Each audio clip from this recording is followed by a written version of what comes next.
আমরা যে জায়গাটা এখন এসছি সেটা হচ্ছে স্যামসিং। এটা একটা ভ্যালি, এই পাশ দিয়ে বয়ে যাচ্ছে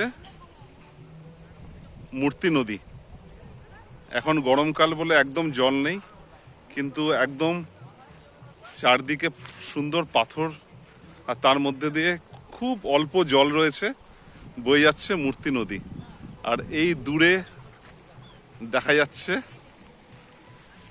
আমাদের স্যামসিংয়ের যে মাউন্টেন রেঞ্জ।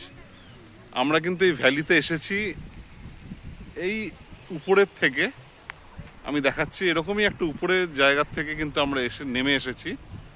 মানে আমাদের কিন্তু আবার বাড়ি ফিরতে হলে কিন্তু এই রাস্তা দিয়েই কিন্তু আবার উপরে গিয়ে আমাদের বাড়ি ফিরতে হবে। এখন বিকালবেলা, সূর্য অস্ত যাচ্ছে, প্রচুর টুরিস্টও এসছে এই স্যামসিংয়ে।